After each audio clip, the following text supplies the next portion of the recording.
Quels sont les 3 meilleurs comics de Jonathan Hickman? Eh bien, c'est la question à laquelle nous allons répondre aujourd'hui. Alors, c'est compliqué, Jonathan Hickman, il a fait beaucoup, il a eu plusieurs époques et c'est très compliqué, notamment pour moi, parce que pendant longtemps, j'aimais pas Jonathan Hickman et j'ai appris à l'aimer et j'ai appris à découvrir certains titres. Alors, je n'aime pas tout Jonathan Hickman, évidemment, il faut faire des choix, mais j'ai toujours trouvé que pendant longtemps, je trouvais que ce qu'il faisait était un peu trop alambiqué. Je trouvais que c'était pas assez new reader friendly, c'est-à-dire que c'était assez hermétique pour les nouveaux lecteurs, un petit peu comme Grant Morrison par exemple, des auteurs qui sont très exigeants avec eux-mêmes, avec leur écriture. De temps en temps, on se demande s'ils écrivent pour eux ou pour le public, et je me disais, ça manque de ce petit quelque chose qui pourrait faire que c'est génial, parce que de temps en temps, c'est un peu trop compliqué, il en rajoute trop, c'est une espèce d'architecte. Jonathan Hickman, c'est quelqu'un qui va vous diriger et va vous créer une espèce d'univers dans lequel il va jouer et dans lequel vous allez pouvoir à la fois vous retrouver, mais aussi dans lequel il va y avoir des branches un peu partout et qui va complexifier la chose. Pendant très longtemps, ça m'a un petit peu agacé et ça m'a un petit peu gêné. Des auteurs comme Mark Millar par exemple, ou des auteurs comme Warren Ellis, ils savent digérer le super-héros pour en faire quelque chose de grand public mais exigeant.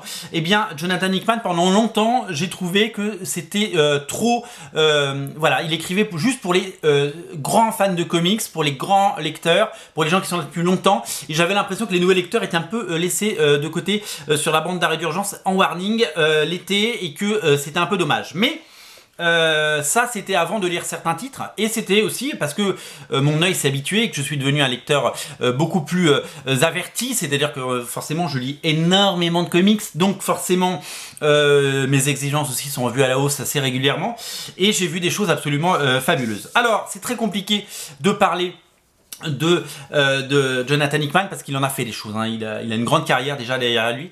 On aurait pu parler de ses titres récents chez Urban qui sont très bien, Decorum qui est vraiment une expérience de lecture assez incroyable, East of West qui est réédité là dans la collection Urban et qui est incroyable.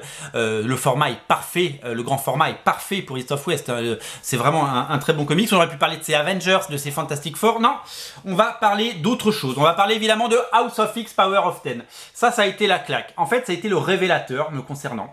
Ça a été le révélateur parce que avant ça, enfin si, parce qu'il y a un autre titre que j'aimais déjà, mais on va en parler après. J'étais pas le plus grand fan de la Terre de Hickman, comme je viens de le dire, mais ce titre a tout changé. Il a vraiment reposé les bases. Alors, ce titre m'avait fait très peur parce que Marvel l'avait un peu survendu. Il y a eu Chris Claremont, il y a eu les plus grands auteurs, et puis voilà Jonathan Hickman. Et là j'ai fait ah ouais quand même, genre ça va redéfinir les X-Men à tout jamais. Ça, on nous fait la promesse tous les ans depuis 20 ans. Et à chaque fois, ça prenait pas. Et là, déjà, il est accompagné de Pepe Larraz et Hervé Silva au dessin, c'est fou. Et il a vraiment créé un nouveau statu quo sur les X-Men. Il a vraiment remis les X-Men au centre dans l'échiquier. Vous savez, les X-Men, pendant longtemps, ils ont été très négligés parce que comme Marvel, Studio Disney n'avait pas les droits cinéma, ils ont pas investi sur cette licence. Il n'y avait pas de figurines, il y avait très peu, enfin les comics étaient produits un peu à la va-vite. Il y avait un manque d'ambition sur les X-Men et tout ça a été effacé depuis que les X-Men sont de retour. Et là, on est vraiment reparti pour quelque chose d'intéressant. Donc cette série House of X, Power of Ten, il y a 12 numéros et ça a vraiment tout bouleversé. Moi j'ai adoré, c'est à lire et c'est à redécouvrir. Ça ressort en Deluxe en octobre, ça ressort en 2 éditions, Deluxe à 34 € et Absolute à 75 €. Faut vraiment prendre les deux. Il faut vraiment ne pas hésiter parce que c'est vraiment super chouette, vous allez adorer, je peux vous le dire. Voilà, c'est vraiment un truc à redécouvrir. Alors après Jonathan Hickman, il a fait les X-Men, la série régulière sur une 20aine de numéros. J'ai moins apprécié, je peux vous le dire, hein. C'est bien, il y a des très très bons moments. J'ai un petit peu moins accroché sur ces X-Men. J'ai adoré ça j'ai adoré, ça c'est cultissime. J'ai un tout petit peu moins accroché, comme je vous le dis, sur série X-Men, mais il va continuer sur les X-Men puisqu'il va faire une série qui s'appelle Inferno, comme l'ancien Inferno, mais le nouveau, on en reparlera en temps et en heure. La deuxième série, alors là, c'est le truc contre vents et marées que j'aimais. de Jonathan Hickman, mais dont je crois que je ne vous ai jamais parlé, ce qui est assez étonnant. C'est Manhattan Project. J'ai dû en parler, j'ai dû l'énoncer lors d'une sortie, mais j'en ai pas trop parlé. Alors il y a 2 tomes, une intégrale en 2 tomes de Manhattan Project. C'est une série urbaine indies, donc indépendante. C'est un pavé, hein, parce qu'il y a 2 énormes bouquins de 470 pages. C'est tout simplement génial. Ça reprend l'idée du projet Manhattan, évidemment. Le projet Manhattan, quand Albert Einstein et un pool de scientifiques ont créé pour les États-Unis la bombe atomique pour essayer de doubler l'Allemagne nazie pour évidemment gagner cette foutue Seconde Guerre mondiale. Mais partant de cette idée, il a brodé un truc complètement farfelu.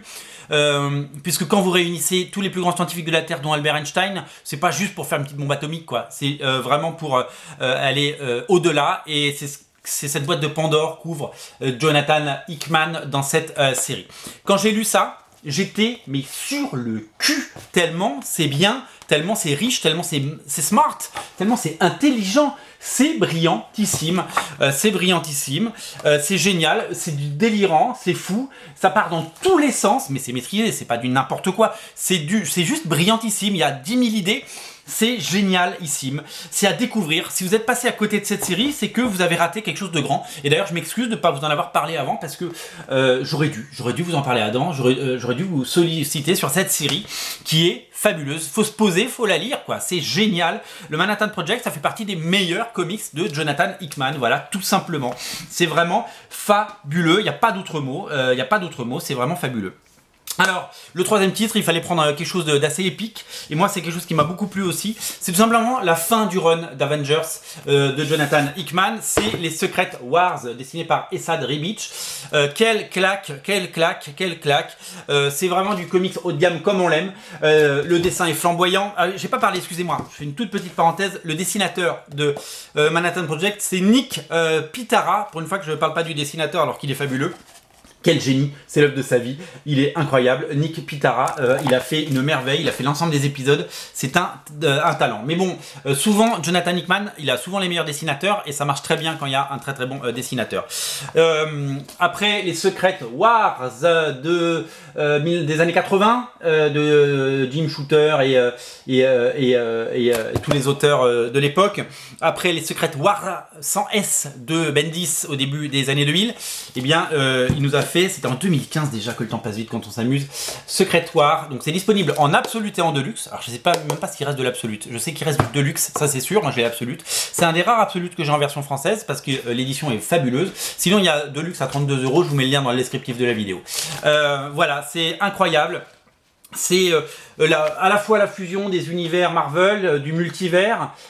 C'est un voyage incroyable, une guerre entre les différents héros des différentes dimensions, des différents multivers, la fusion de l'univers classique et de l'univers Ultimate.